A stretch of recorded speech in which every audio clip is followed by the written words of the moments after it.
Chapter 1. The Note and the Bag. Friday afternoons always carried a strange mixture of peace and ache for Thomas Vaughn. Peace because he got to walk his daughter to her mother's car and see her face light up at the idea of a fun weekend. Ache because he would spend the next 2 days checking his phone for pictures, updates, anything that reminded him she was still his little girl even when she wasn't under his roof.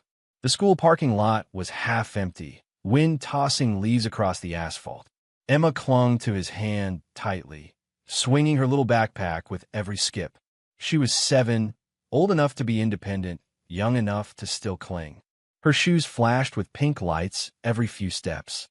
"Dad, can we get ice cream on Sunday night when you pick me up?" she asked, tilting her head with the kind of calculated sweetness only a kid could get away with. Thomas chuckled. "If you eat real dinner first." "Real dinner is overrated," Emma declared. "Tell that to your doctor." She smiled, but her eyes kept flickering toward the silver SUV idling at the curb. Kathy, her mother, was inside, scrolling her phone. She didn't look up. Thomas squeezed Emma's hand gently. "You okay?" "Yeah." She nodded quickly, almost too quickly. He'd learned how to read her small hesitations over years of shared breakfasts and bedtime stories. Something was bothering her, but she wasn't ready to say it out loud. That happened sometimes when she knew her grandmother, Kathy's mother, would be around. They reached the SUV. Kathy finally looked up with a tight smile. "You're late." "It's 4:00 exactly," Thomas said calmly. "Well, Emma likes being early." Emma didn't say anything.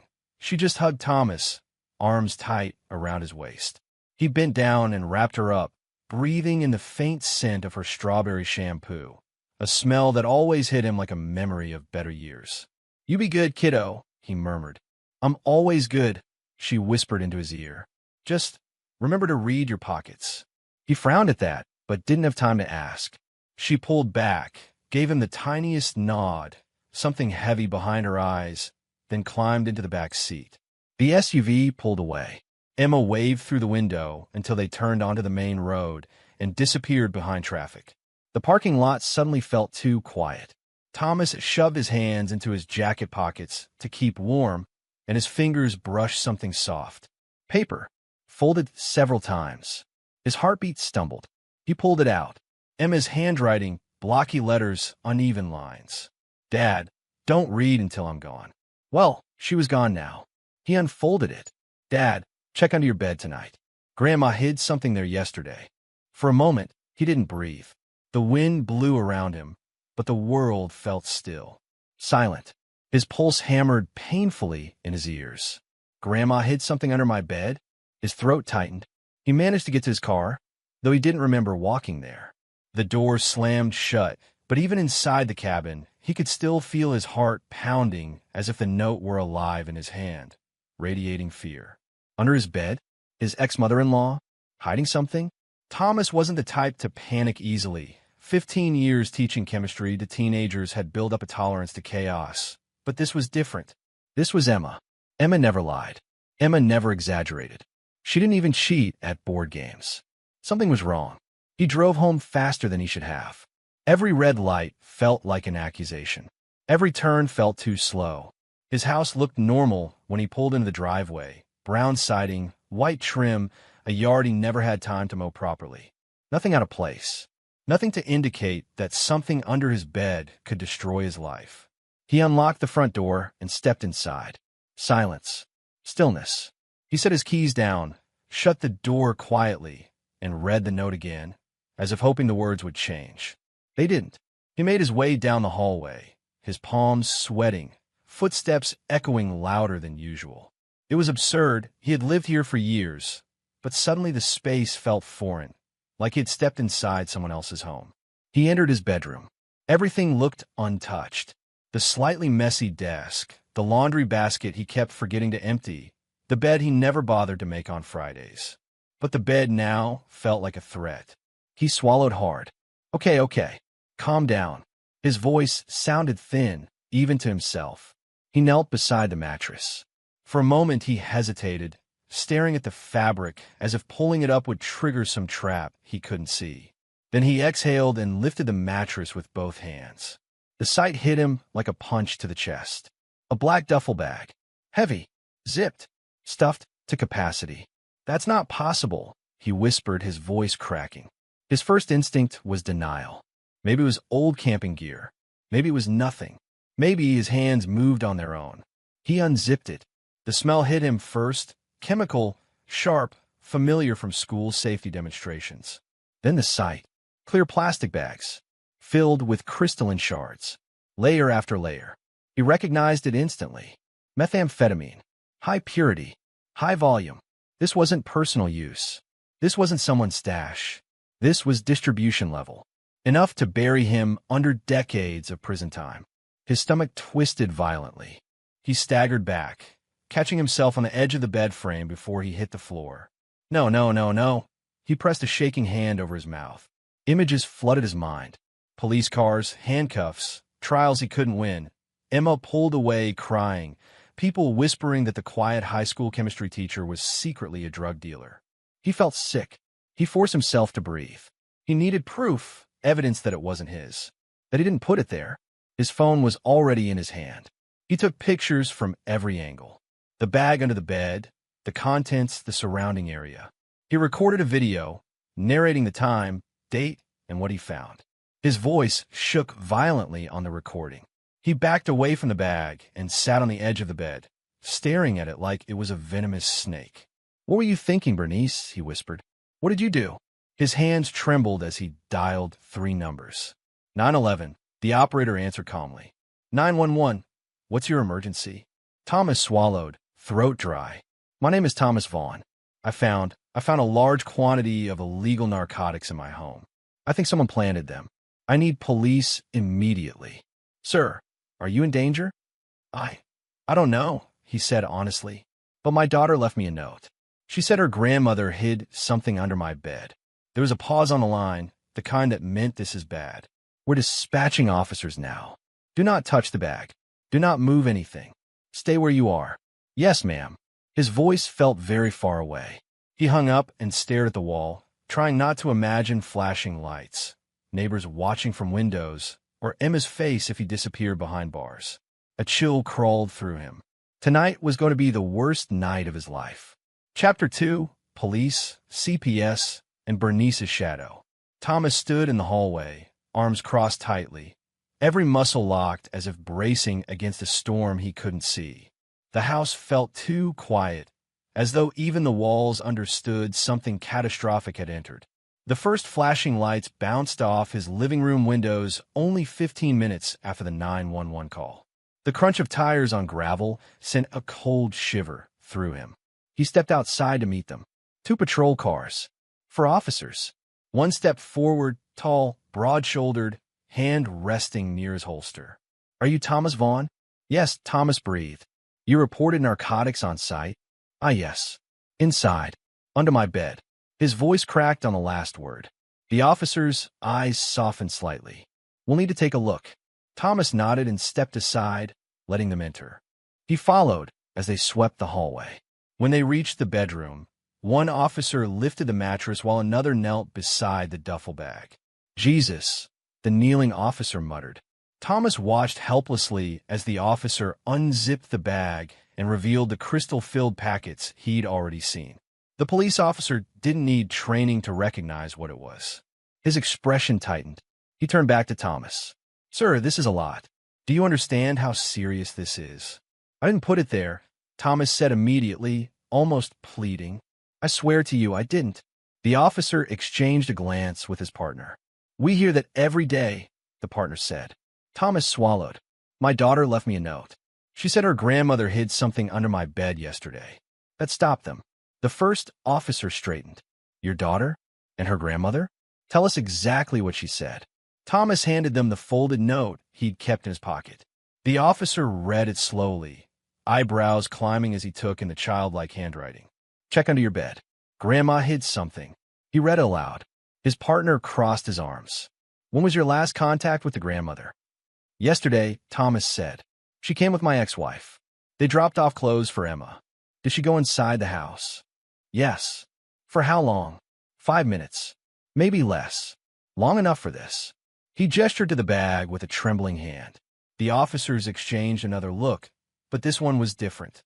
Concerned. Calculating. Mr. Vaughn, the first officer said, "We need to ask you some direct questions. You understand, right?" "Yes.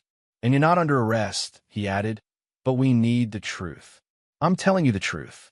"All right," the officer said gently. "Do you use drugs?" "Any kind." "No." "Do you sell?"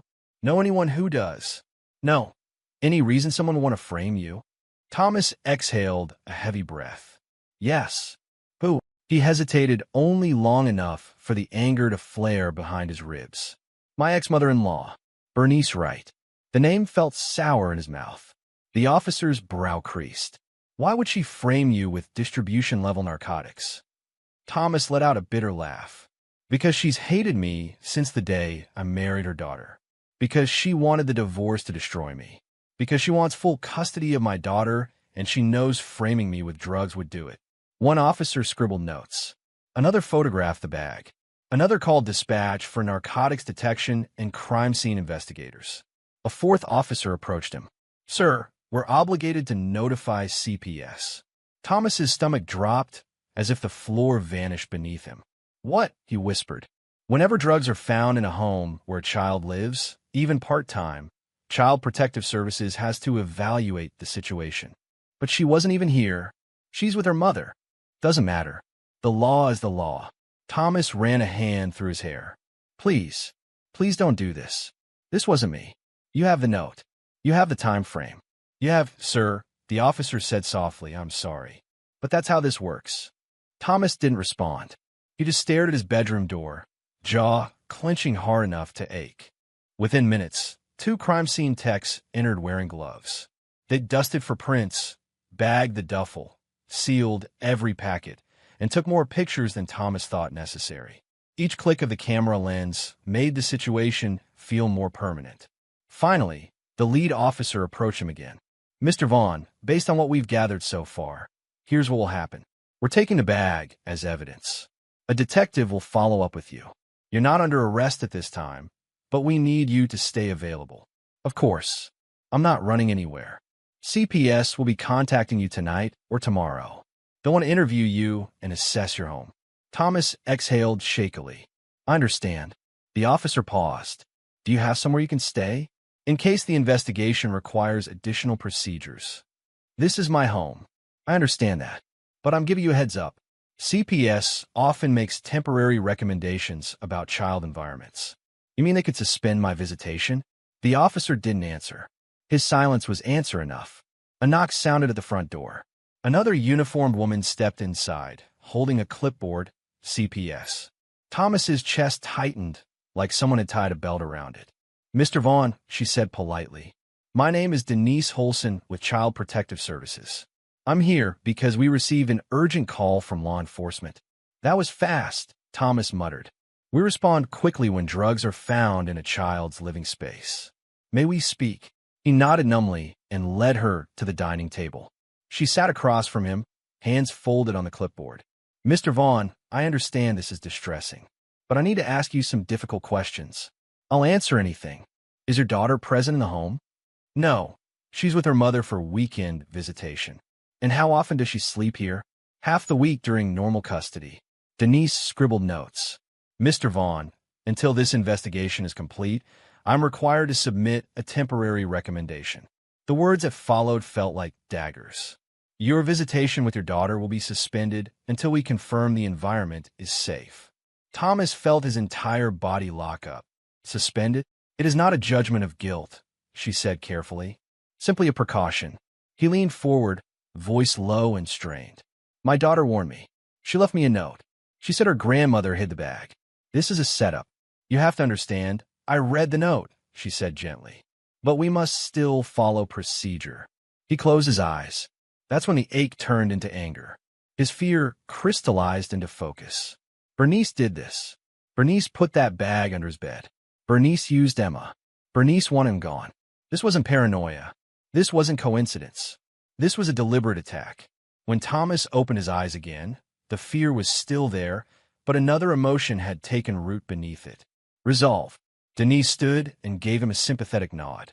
"We'll stay in contact. Please remain available." The officers left. The flashing lights faded. The house grew quiet again, and in the silence, Thomas whispered into the empty room. She set me up. Chapter 3. Thomas and Joseph investigate Bernice. Thomas didn't sleep that night. He lay awake on the couch, staring at the ceiling, replaying the moment Emma's note slipped into his hand. His own daughter, 7 years old, had saved him from walking straight into a felony trap. Every time he closed his eyes, he saw that note, her handwriting, the childish, uneven letters. Dad, check under your bed tonight. Grandma hid something there yesterday. Now the police saw him as a suspect, CPS saw him as a risk, and Kathy, well, she barely saw him as human anymore. But there was someone else behind all this. Someone who'd hated him from day one. Someone who smiled only with her teeth, never her eyes. Bernice Wright. By 7 a.m., Thomas had made up his mind. He needed help. Someone who wouldn't doubt him. Someone who'd go straight into the fire with him. He called Joseph. Joseph arrived 20 minutes later, wearing basketball shorts, a hoodie, and the kind of face that looked like he already knew something terrible had happened. "All right," Joseph said as he walked in without knocking. "Who do I have to fight?" Thomas managed a weak exhale that might have been a laugh. "No fighting." Yet, Joseph froze halfway through pulling off his hoodie.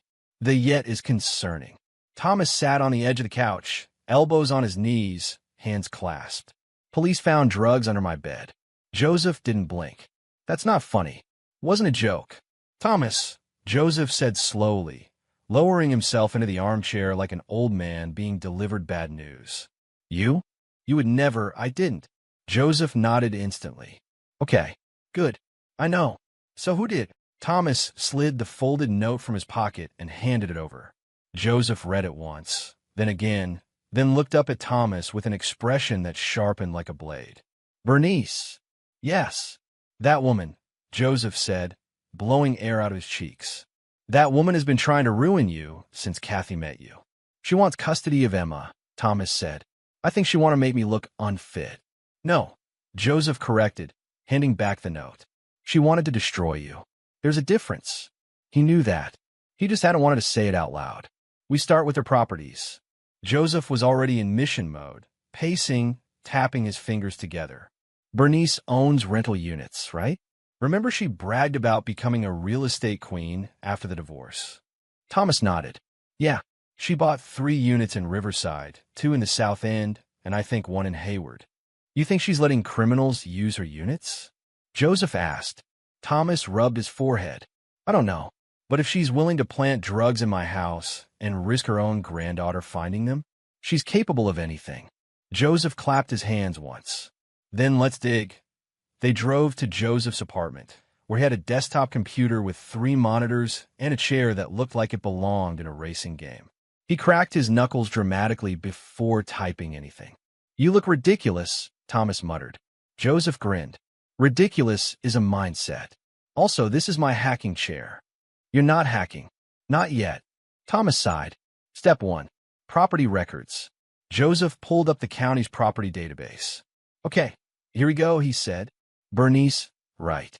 Jesus, she actually is a real estate queen." On the screen appeared a list of properties. 8, not 6. "She's been busy," Joseph mumbled. Thomas leaned in. "Scroll. 3 in good neighborhoods. 5 in not-so-good ones." Joseph clicked on tenant records, public complaints, incident reports. 3 properties had noise complaints. 2 had suspected narcotics activity. 1 had a police call for stabbing. Thomas felt sick. "She rents to anyone. No background checks," Joseph said. "Probably collecting cash. Off the books." "Why?" Thomas asked. "That's the million-dollar question." Joseph opened incident reports connected to one of the Riverside units. Something caught his eye. A name repeated. Andre Gillespie. "Oh, hell," Joseph whispered. Thomas frowned. "Who is that?" Joseph pulled up the name in public arrest logs. "Rumored distributor. Works under the table. No convictions, but plenty of police attention." Thomas stared at the monitor. "And he's one of Bernice's tenants?" "More than that." Joseph clicked another report. Another unit, another incident. Andre again. Twice. Thomas sat back, heart sinking. This wasn't coincidence. "Are you thinking what I'm thinking?" Joseph asked quietly. "That Bernice is connected to someone distributing drugs." Thomas's jaw tightened. And that planting some of my house wasn't random? Yes. Thomas pressed his palms against his eyes. Jesus.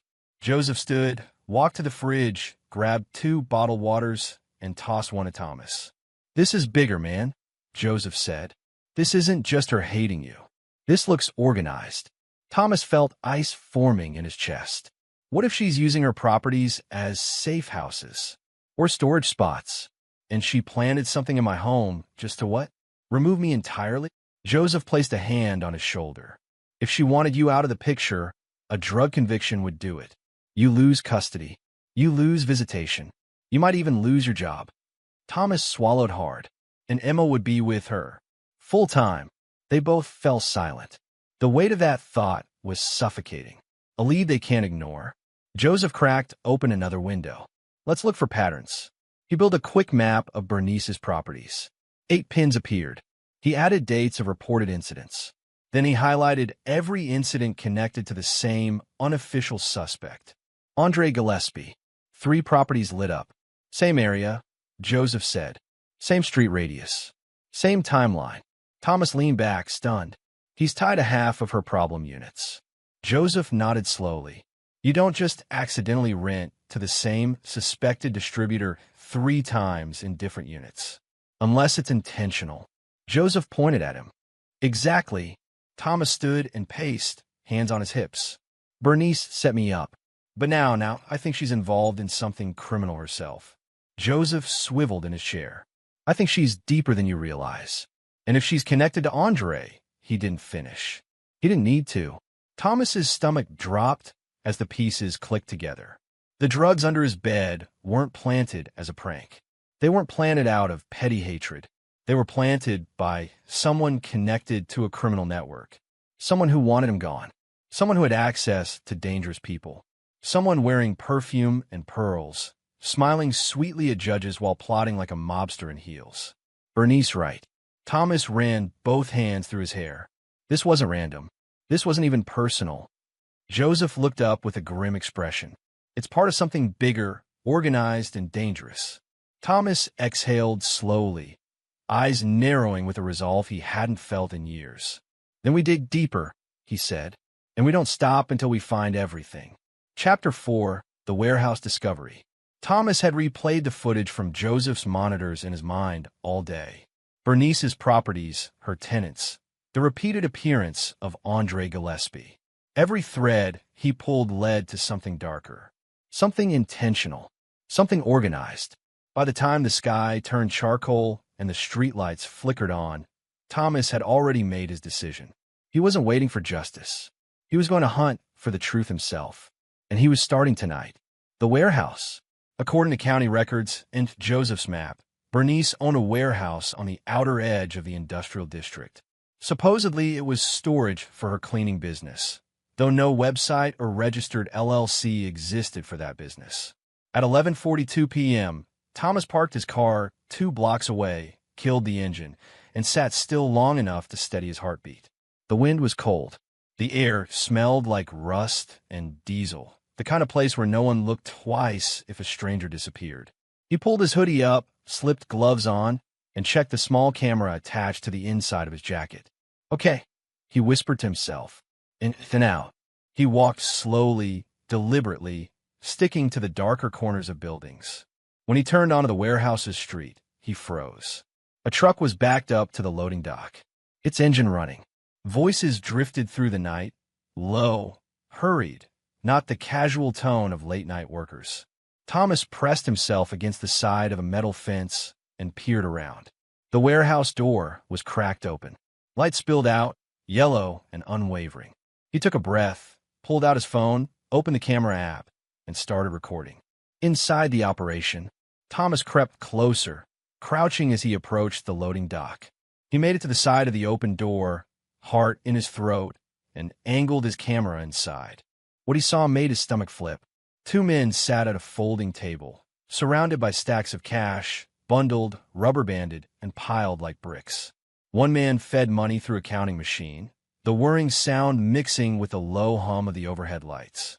Another group of workers stood near a conveyor setup, packaging small bags, drugs, unmistakably, sealing them in plastic, labeling them, and dropping them into duffel bags. Duffel bags identical to the one found under his bed.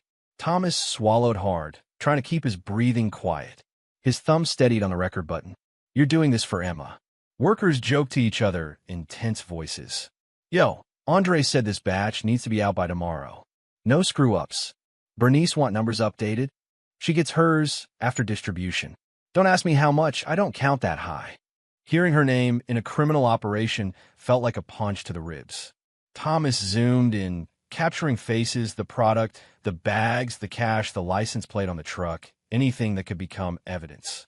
He edged closer, now half inside the shadow of the loading dock. The camera caught clearer shots of the men stuffing the duffel bags. Get all of it, he told himself. Everything. Enough to bury her.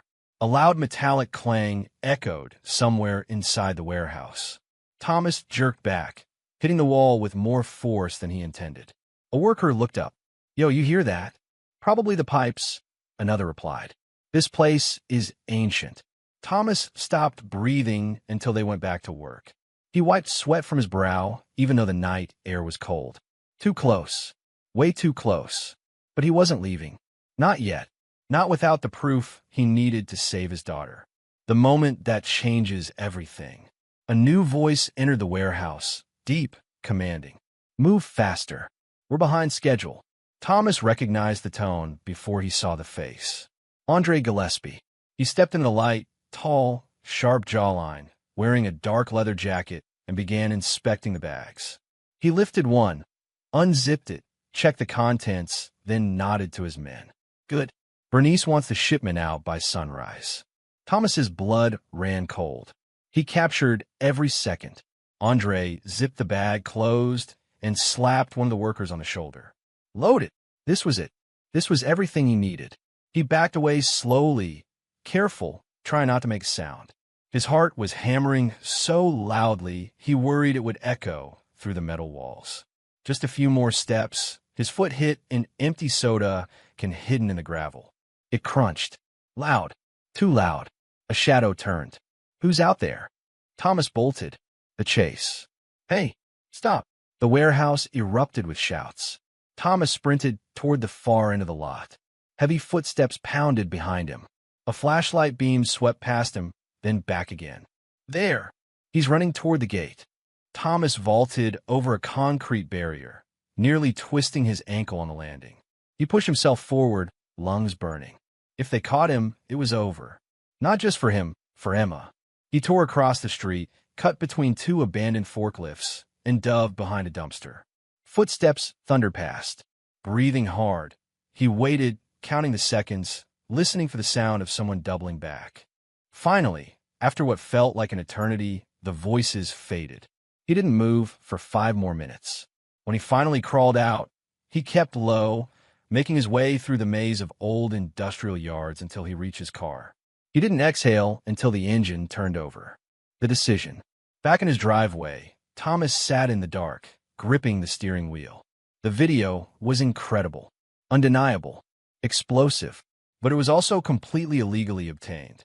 If he gave it to police, it could backfire. They might accuse him of trespassing, stalking, tampering, harassment, any excuse to get it thrown out.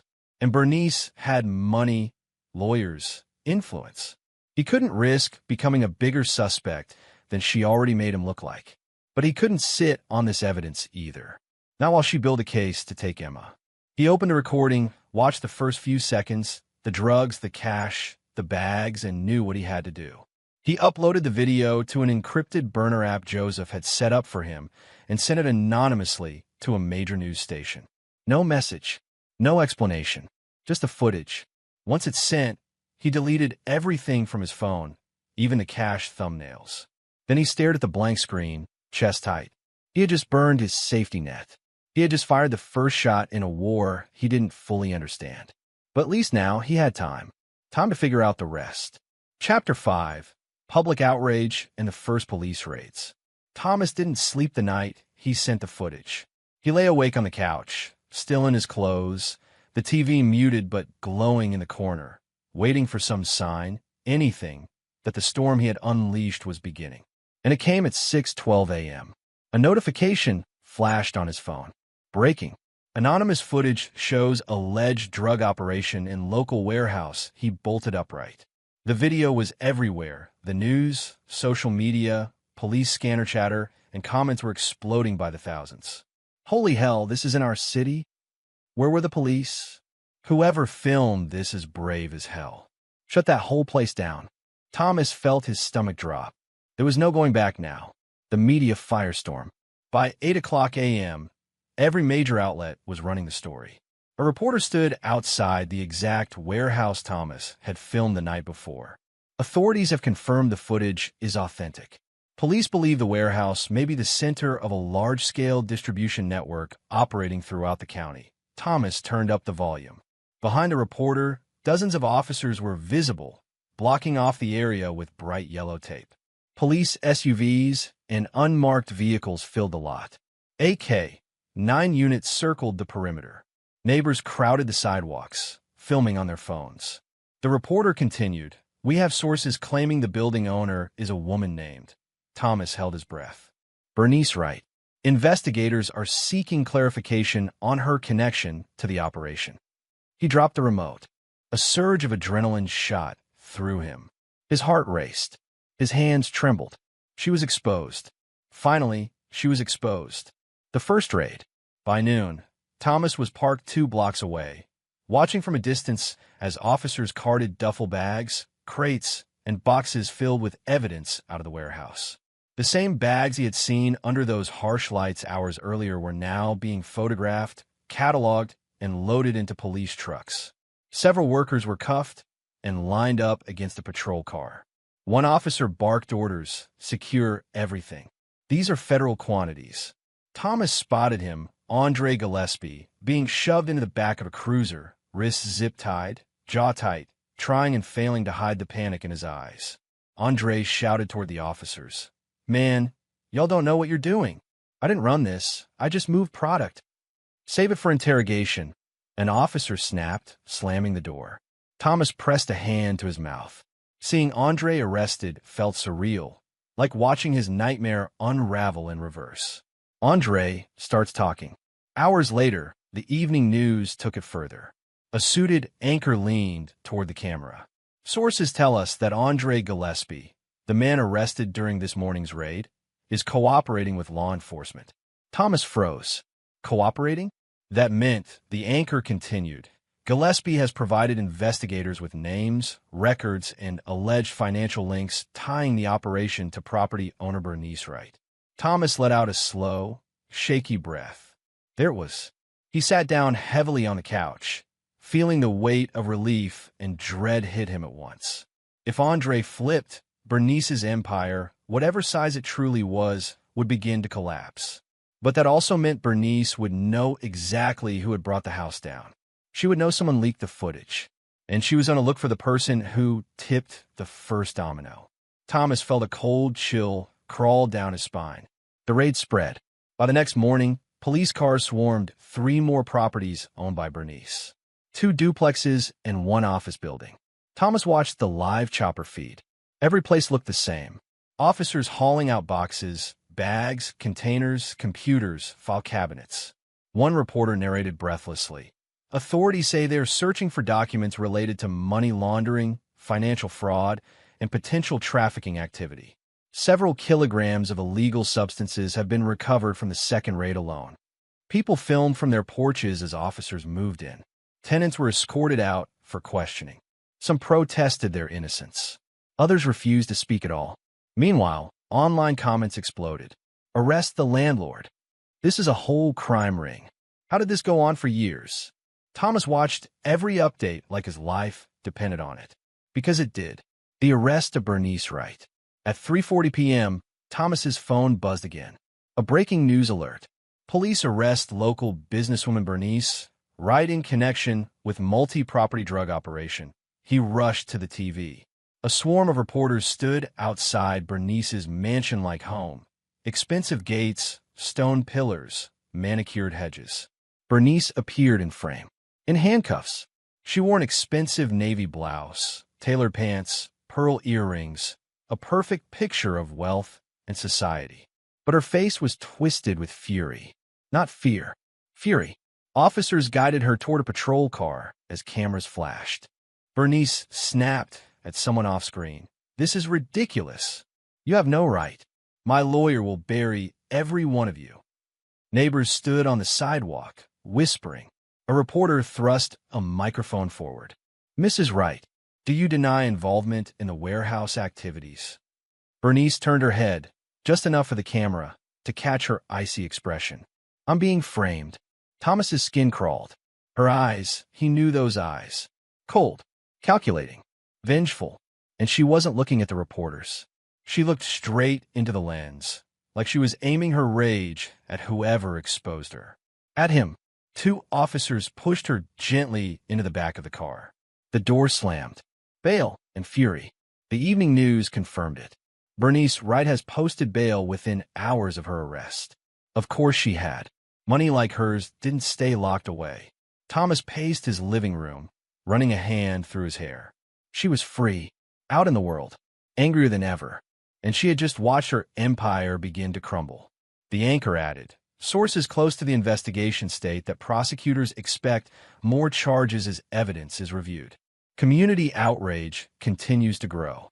Many are calling this a turning point in uncovering systemic crime connected to wealthy property owners. Public anger was rising. Law enforcement was tightening the noose. Evidence was piling up. But one thing was certain. Bernice wasn't going to take this quietly. She wasn't the type to retreat. She was the type who struck back hard. Thomas swallowed, staring at the dark window as if she might appear outside at any moment. Because now she had motive. She had rage, and she had nothing left to lose. Chapter 6, Kathy breaks free in custody battle. Thomas knew the knock wasn't Bernice's when it came gently, almost timidly. Nothing like her sharp, entitled raps that always sounded like demands. He opened the door to find Kathy, trembling, eyes swollen as if she had been crying for hours. For a moment, neither of them spoke. She finally whispered, "Thomas, can I come in?" He stepped aside silently. Kathy walked in like her legs barely worked, then stood in the middle of the living room, wringing her hands so tightly he could hear her knuckles crack. "I saw the footage," she said. Just those words. Thomas swallowed. "Which footage?" She looked up at him with a face full of shame. "All of it. The warehouse video. The news. Andre. The raids." Her voice wavered. "Everything." He felt his breath catch, as if he'd been quietly waiting for this moment and also dreading it. She sank onto the couch, covering her face. "I'm so sorry," she said, voice breaking. "Oh my God, Thomas, I should have listened to you. I should have believed you." Thomas didn't sit. He leaned against the opposite wall, arms folded, heart hammering unevenly. "I told you Bernice was capable of this years ago." "I know," she whispered, "but you trusted her more than me. I know. You let her influence the divorce. You let her twist Emma against me. You let her—" "Yes." Kathy burst out, finally looking directly at him. "Because I didn't know who I was without her telling me what to do." Her voice cracked open like something raw and long-trapped had finally escaped. Thomas blinked. He had never heard her speak this honestly, not once in their entire marriage. Kathy took a shaky breath. "My mother, she controlled every part of my life. She paid my college tuition, but she reminded me every single day how I owed her. She bought our wedding rings, but then used it as leverage. After Emma was born, she controlled the child care, the finances, the doctor appointments. I thought," she swallowed, voice trembling, "I thought she just wanted to help. And now?" Thomas asked quietly. Kathy stared at the floor. "Now I know she wanted ownership." The silence between them felt heavy, but not cruel. Just honest. She wiped her eyes. "Thomas, when CPS told me what they found in your home, when they told me you lost Visitation," her voice choked. "I didn't want to believe you'd do something like that. But Mom kept telling me you were unstable, irresponsible, dangerous." She shook her head hard. "And I let her get into my head." Thomas rubbed a hand over his face. "She planted the drugs in my house, Kathy. She could have put me in prison for the rest of my life." "I know." Kathy's voice turned small. "And that means she put Emma in danger too." The realization hit her visibly, a tremor running through her shoulders. She used our daughter as a tool, Kathy whispered. I can't forgive that. Thomas stepped closer, slowly. Why are you here? Kathy looked him in the eyes with a clarity he hadn't seen in years. Because Emma belongs with you, she said, and because I want to help fix what my mother tried to destroy. It took Thomas a few seconds to absorb that. She told me what she saw. Kathy continued softly.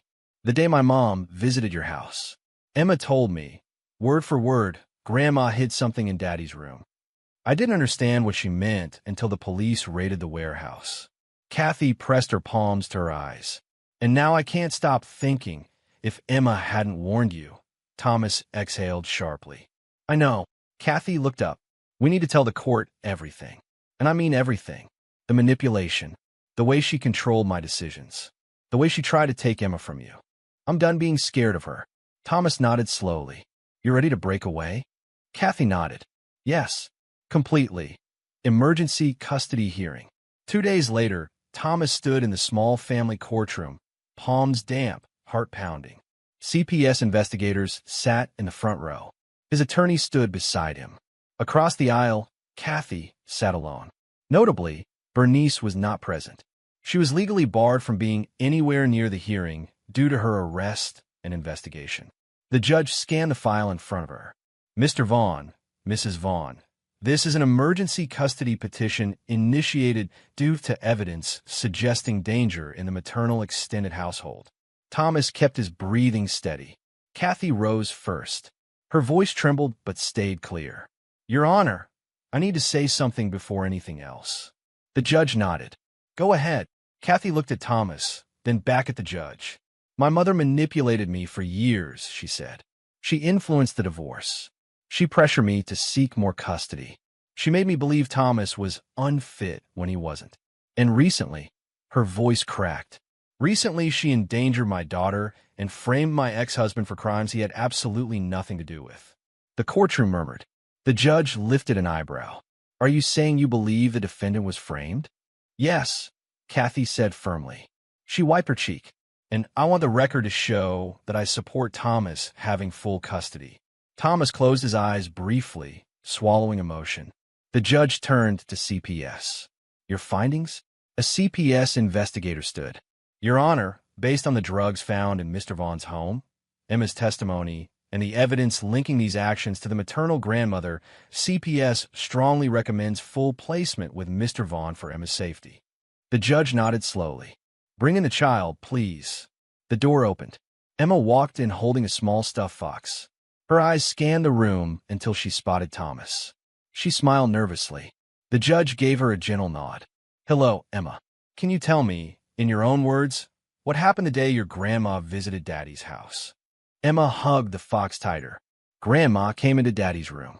She told me to go watch cartoons. But I peeked. She swallowed. She put a big bag under Daddy's bed.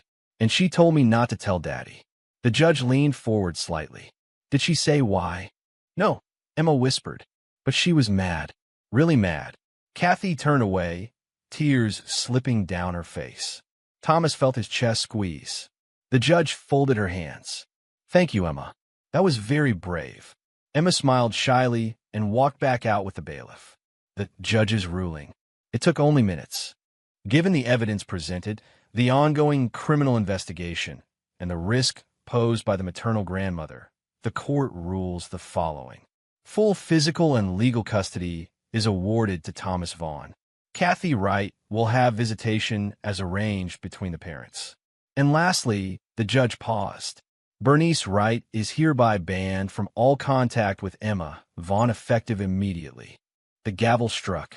Thomas exhaled a long, trembling breath. Relief hit him so hard his knees almost buckled. Kathy approached him slowly. I meant everything I said, she whispered. I want him safe. And I know that's with you. Thomas nodded. Thank you. For the first time in years, they weren't adversaries. They were simply parents protecting their daughter from the same threat. And as they walked out of the courthouse together, there was one unmistakable truth. Bernice had lost her control, her influence, her access to Emma. Chapter 7. Life with Emma and the Decision for Justice. The first morning Emma officially moved and felt like a quiet sunrise after a year-long storm. No tension, no whispering arguments, no Bernice slamming doors or pacing hallways in those sharp heels that made the whole house feel like a battlefield. Just peace. Thomas stood in the kitchen doorway, watching Emma hum softly while unpacking her last 2 boxes. She moved gently, smiling to herself, her hair tied in a messy bun, wearing one of his oversized t-shirts like it was the most natural thing in the world. He hadn't realized until this moment how badly he had needed a calm home, a safe home. Emma caught him watching and smirked. "What?" she asked, hands on her hips. "You look like you're seeing a ghost."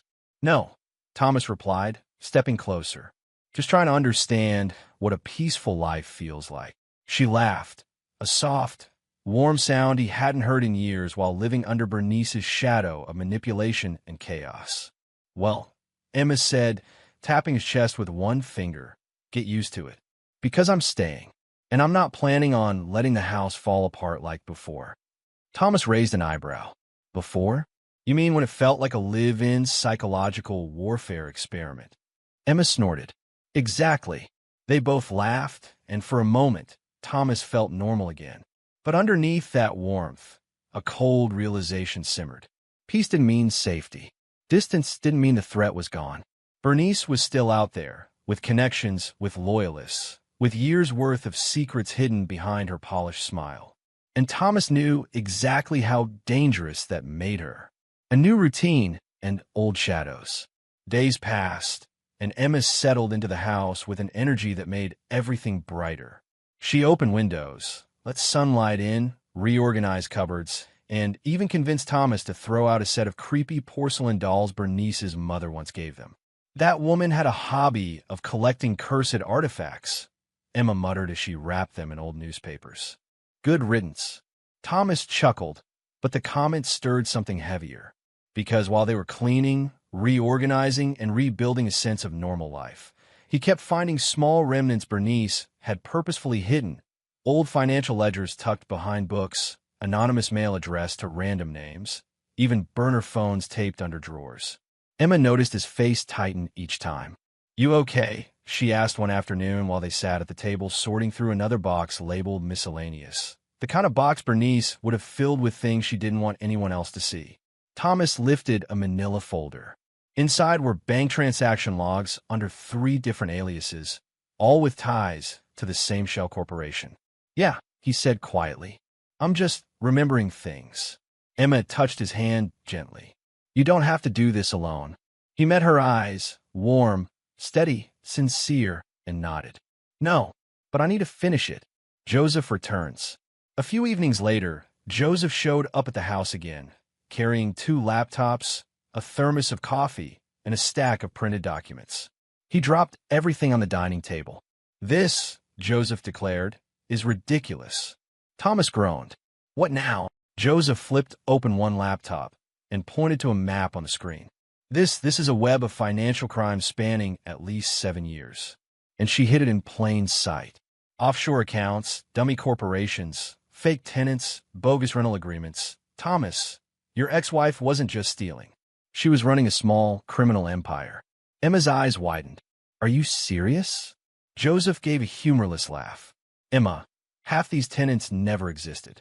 The other half were people she paid under the table for favors. Looks like she used them as fronts for laundering money she siphoned from her business, from Thomas's accounts, and from God knows where else."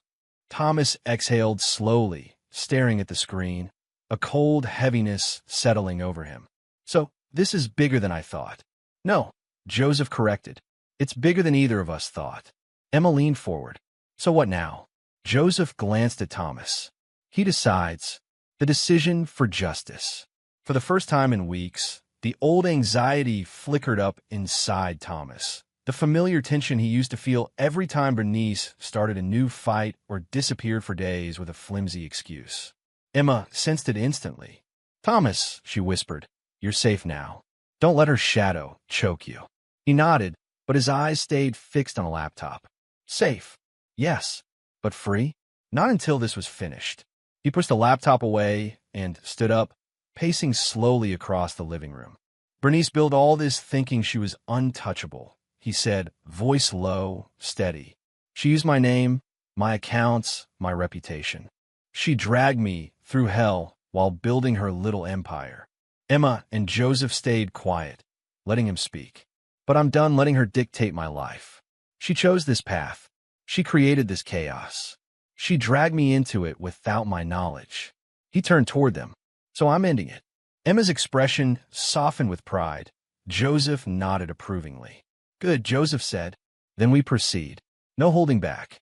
Thomas walked back to the table, rolled up his sleeves, and pulled the laptop toward him. Let's bring everything into the light. Digging into the network.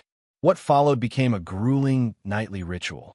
Every evening after work, Thomas sat with Joseph at the dining table, surrounded by laptops, folders, scribbled notes, and cross-reference timelines. Emma kept them fed, hydrated, and occasionally sane, but she gave them privacy when things got too intense. They uncovered offshore accounts in the Cayman Islands under 4 different variations of Bernice's name. 2 shell corporations registered in Nevada with no real addresses. Payments to unidentified individuals, possibly hitmen, enforcers, or anyone willing to do dirty work. 3 rental properties Bernice claimed to manage, but each had tenants who didn't exist on public records. A storage unit paid for in cash under a fake name. Every new discovery felt like peeling back another layer of a rotten onion. One night, Joseph muttered, "How did she run all this while pretending to be an innocent, overworked wife?" Thomas didn't hesitate. She was always 2 people, the woman she showed the world, and the monster she hid behind closed doors. Emma, passing by with tea, whispered softly, "Not anymore."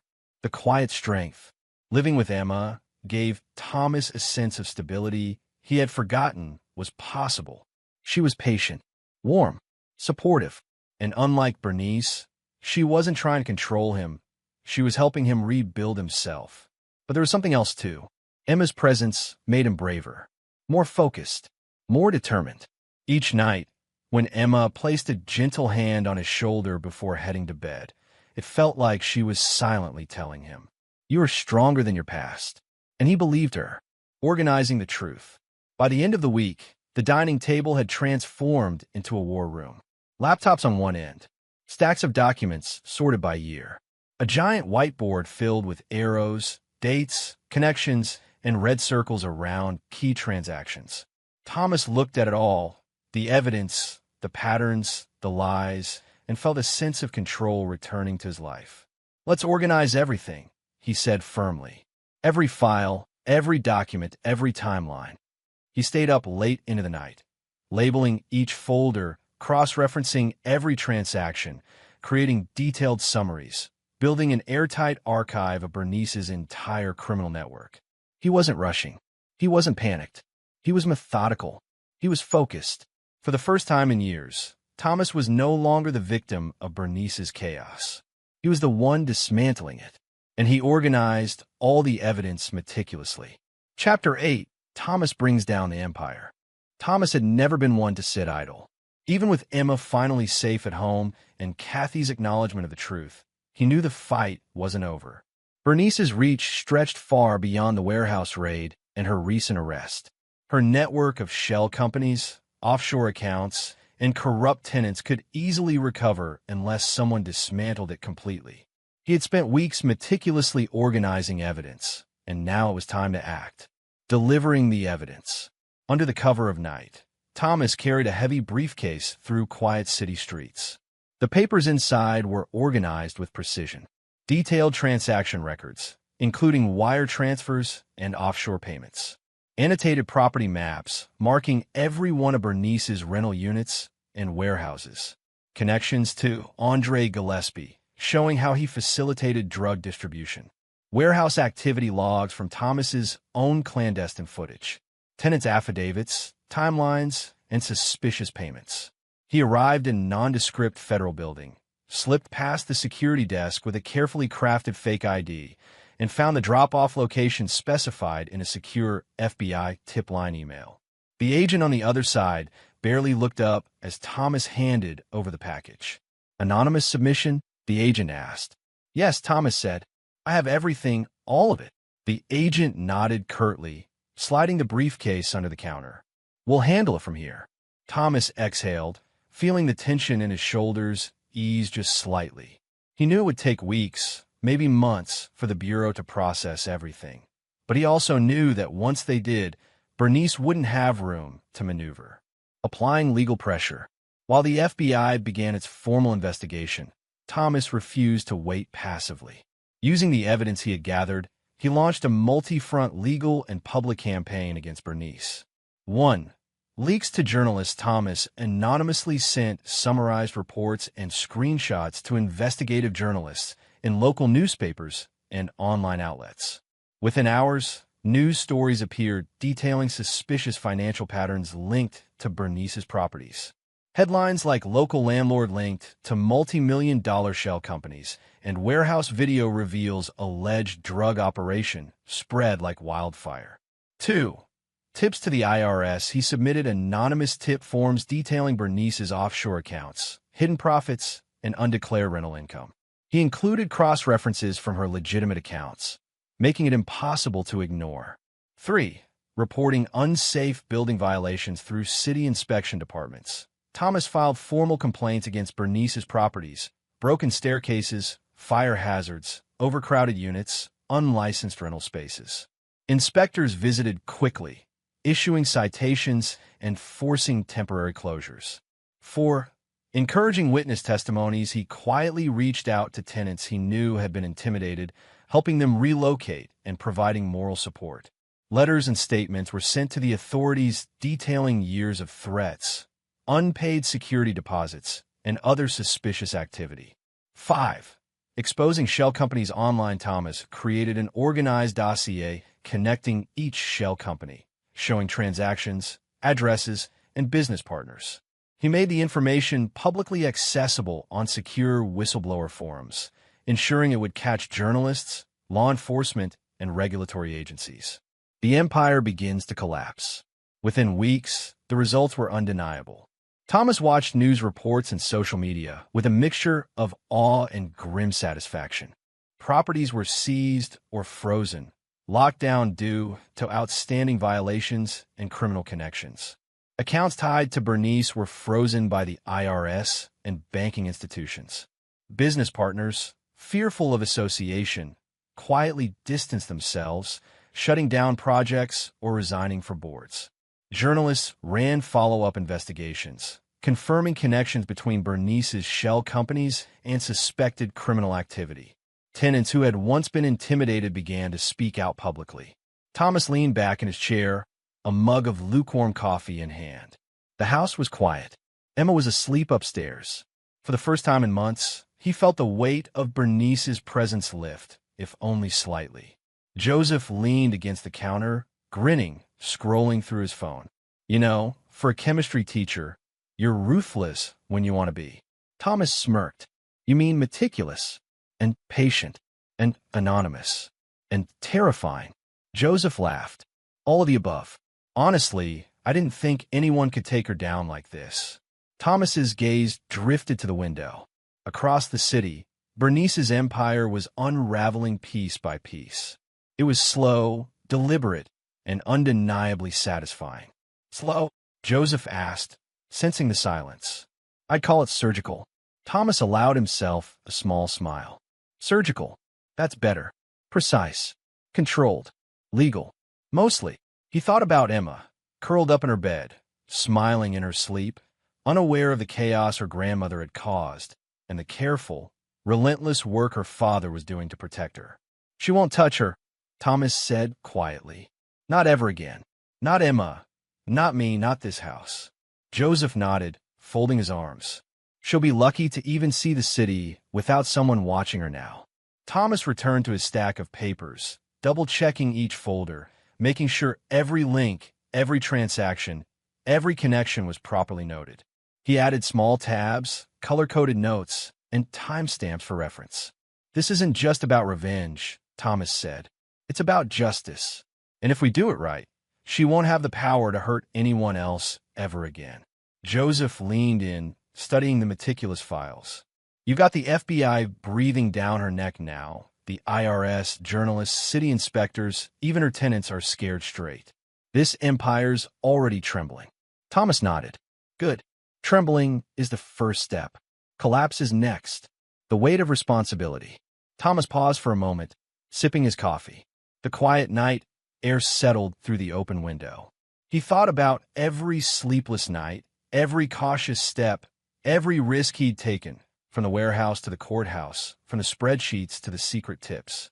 Every single action had been calculated, precise, and necessary. And yet, he felt the weight of it all. Not just for him, not just for Emma, for everyone Bernice had hurt over the years. Every tenant, every coerced worker, every family she had intimidated or manipulated. This wasn't about vengeance anymore. This was about dismantling a network that had hidden in plain sight for decades. Thomas turned back to Joseph. We're almost there. I just have to make sure it's airtight. Joseph grinned. Then let's finish organizing this empire of hers. Every detail, every connection. Thomas nodded. He opened another folder, checked transaction numbers, cross-reference dates, and made a note on a fresh sheet. Every lead, every hint, every suspicious activity was meticulously documented. For the first time in months, he felt fully in control. Bernice's empire, built on manipulation, money, and fear, was unraveling piece by piece, brick by brick. And Thomas was holding the blueprint for its destruction.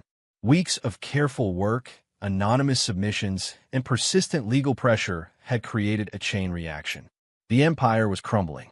Properties seized, accounts frozen, reputation destroyed, business partners fleeing. Bernice's carefully constructed world was gone.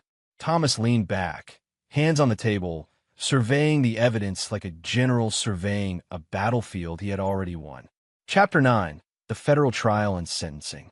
The courtroom was packed, the air heavy with anticipation. Months of investigations, raids, and anonymous tips had culminated in this moment. Bernice Wright, once untouchable, now sitting in the defendant's chair, handcuffed, face pale, but eyes blazing with fury. Thomas sat in the gallery, Emma clinging to his side, her small hand in his. He could feel her heartbeat against his ribs, rapid and nervous. Across the room, Kathy's posture was rigid, hands folded in her lap, eyes red from tears she hadn't bothered to hide. The judge entered, and the room fell silent. Bernice smirked at the cameras and reporters, a calculated, haughty smile. She tilted her head as if daring the world to challenge her. Order in the court, the judge said.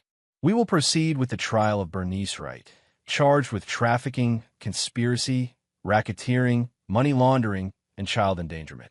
The prosecutor, a tall man with a crisp gray suit and an even sharper presence, stood. Your Honor, the evidence we will present is overwhelming. Witnesses, documents, financial records, and first-hand accounts will show a clear, deliberate pattern of criminal behavior by the defendant, aimed not only at profit, but at controlling and endangering her family and tenants alike.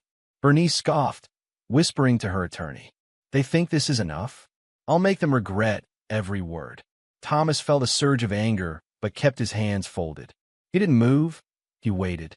For months he had restrained himself, meticulously building the case. And now he would let the system do its work. Emma's testimony. The first witness called was Emma. Thomas's heart clenched as she walked up to the stand, holding her stuffed fox for comfort. She looked small and fragile, but there was a spark of courage in her eyes. Emma, the prosecutor began gently. Can you tell the court what happened the day your grandmother visited your father's house? Emma swallowed but nodded. She came into Daddy's room, she said softly. And she told me to go watch cartoons, but I saw her put a big bag under his bed. She told me not to tell Daddy. Do you know what was in the bag? Emma nodded, her lips tight. It was bad stuff.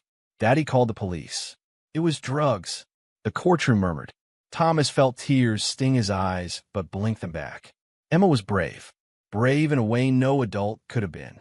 Thank you, Emma, the prosecutor said kindly. That was very brave of you. Emma returned to her seat, and Thomas gently squeezed her hand. I'm proud of you, kiddo, he whispered. Kathy's confession. Next, Kathy took the stand.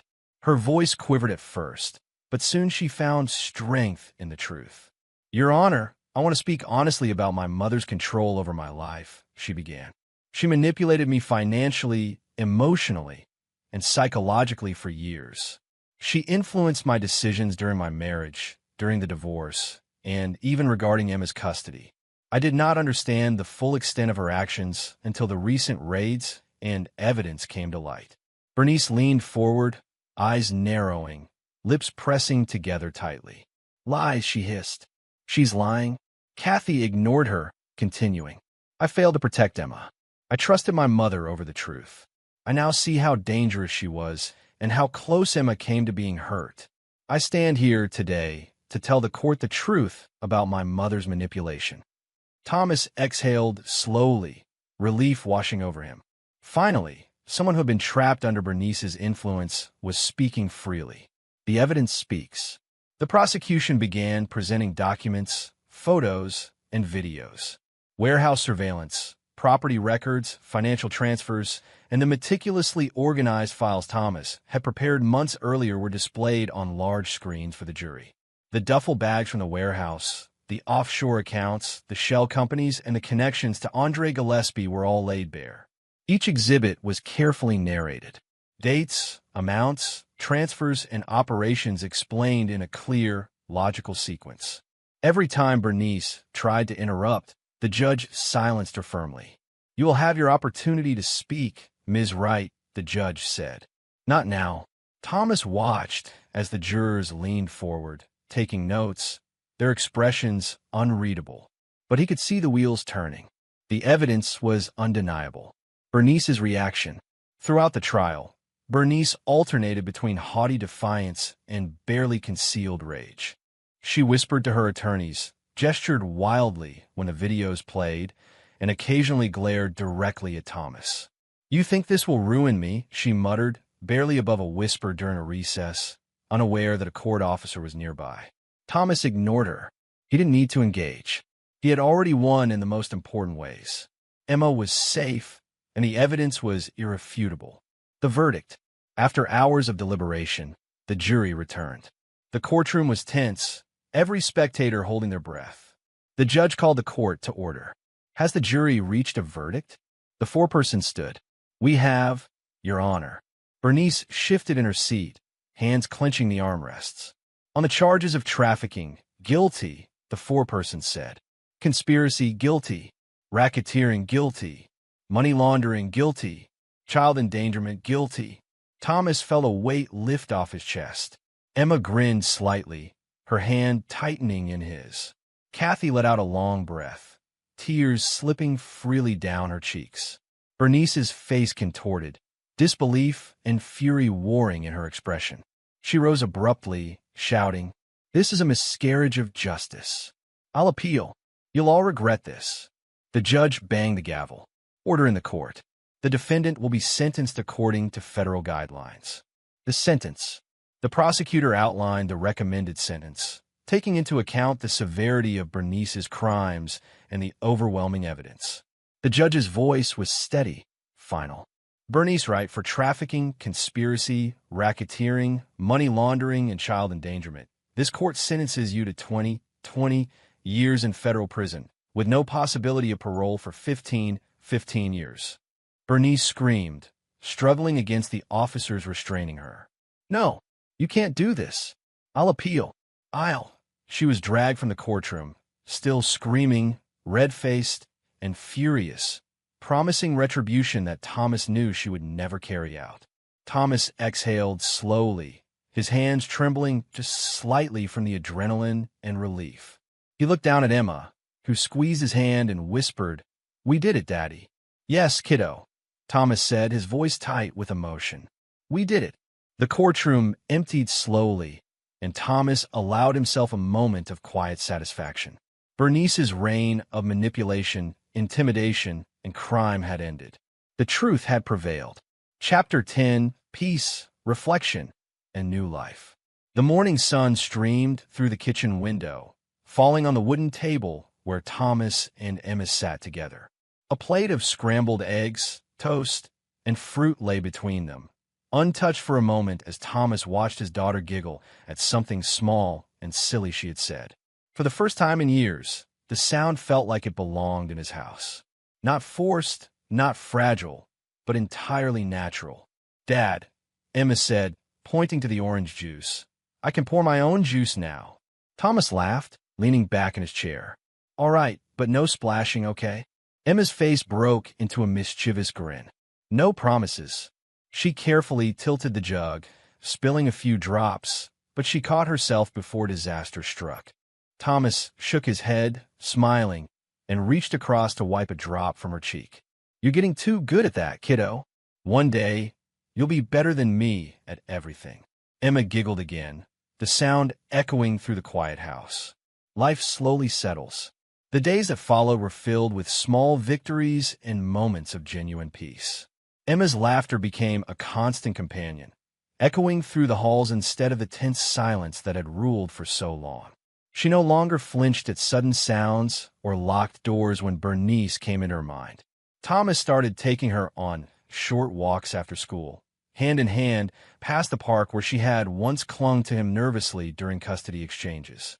They played catch, tossed a frisbee, and even built a small tree house in the backyard together.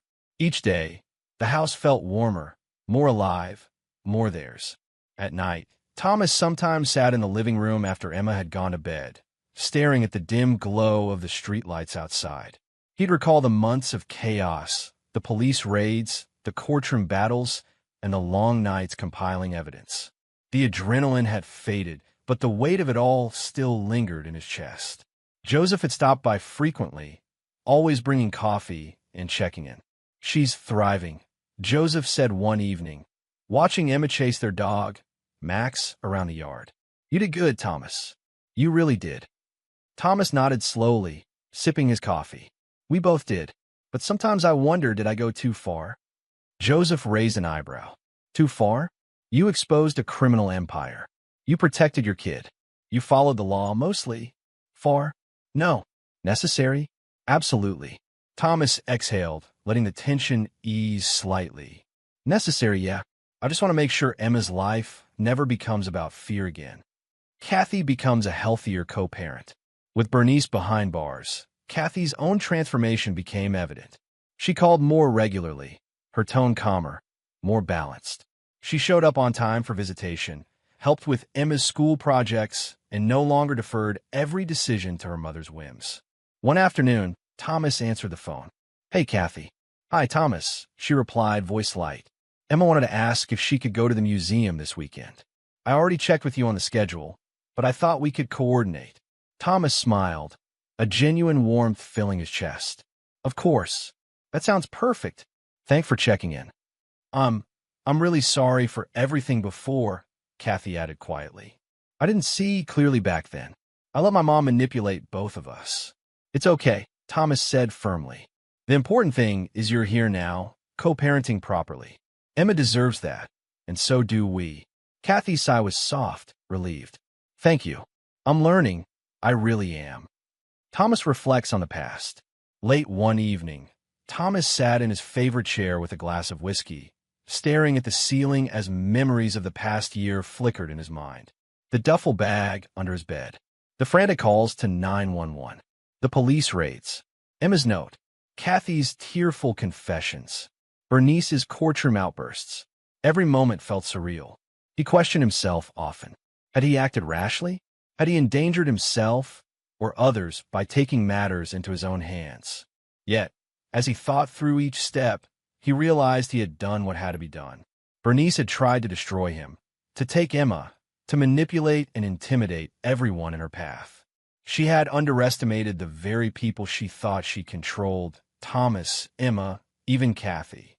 In the end, it was her own greed, pride, and cruelty that destroyed her.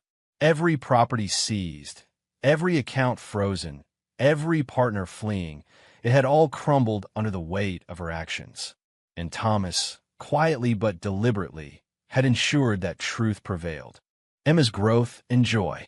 Morning routines became moments of connection rather than tension. Thomas and Emma cooked together, experimented with small chemistry experiments in the kitchen. Nothing dangerous, just vinegar and baking soda volcanoes or colored liquid reactions. One evening, Emma climbed onto Thomas's lap as he read aloud from a storybook. "Daddy," she said, looking up at him, "I like our house now. I like our life. No scary grandma." Thomas hugged her tightly. "I like it too, kiddo. More than you know." She grinned, teeth sparkling in the lamplight. "And I don't have to hide things from you anymore." "No hiding," Thomas agreed. "We're a team. Always." Her small hand squeezed his, and in that moment, Thomas felt the full measure of his success.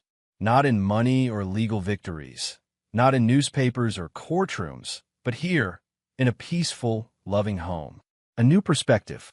Thomas began to allow himself small pleasures again.